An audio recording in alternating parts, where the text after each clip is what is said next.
Series বুঝি তো নাকি? এই জান না, এটা টোকা দিছে, এটা টোকা দিছে, মানে এটা লাইন এই দিক দিয়ে আইছে, মানে এটা না থাকলে এটা ডিসকানেক্ট হয়ে যাবে। কী হয়ে যাবে? কিন্তু এটা কিন্তু উড়াই লাইলে কি ডিসকানেক্ট হবে? কারণ এটা এই টাচ করে এই লাইনে এইখানে আইছে, এটা কারো ড্যাঙ্গায় আয় না। কি আয় না? এক কথায় শেষ, সিরিজ প্যারালাল। এটা তো বুঝি নাকি? একটা পজিটিভ নেগেটিভ, এটা কি প্যারালাল, এটা কি, আর এটা কি সিরিজ পজিটিভ পজিটিভ। অন কাটতে গেলে কী হবো? কী হবো? ডিসকানেক্ট। তো এই কানেক্ট করতে হবে এরকম জাম্পার করে। কী করে? কিন্তু যদি একটা কম্পোনেন্ট হয়, কি হয়? কয়েল হয়, করা যাবে? হ্যাঁ, রেজিস্টর, ক্যাপাসিটর, হ্যাঁ এই তো বুঝছি একটা বই।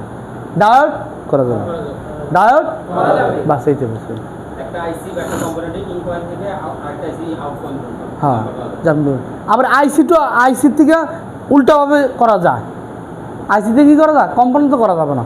ধরুন আইসির বল, এই বলটা এই জায়গার থেকে অনেক জায়গায়, এই জায়গার থেকে এই বল টাচ হয়ে এগিয়ে গেছে না? কথার কথা এমনি গেছে টাচ করা, ওটা গেছে আরেক দিকে লাইন, এটা গেছে আরেক দিকে লাইন নাকি? তখন আমি দেখলাম এখানে আমার লাইনটা ডিসকানেক্ট, মানে জিআর বেরো নাই অথবা ডিসকানেক্ট। তখন আপনি কী করতে পারেন? এইখান থেকে এখানে দিতে পারেন, দুই লাইন সংযোগ হয়ে গেল।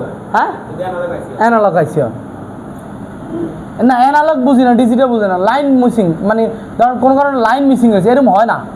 কথার কথা, ধরুন এই লাইনটা একে লাইন দুদিক গেছে না?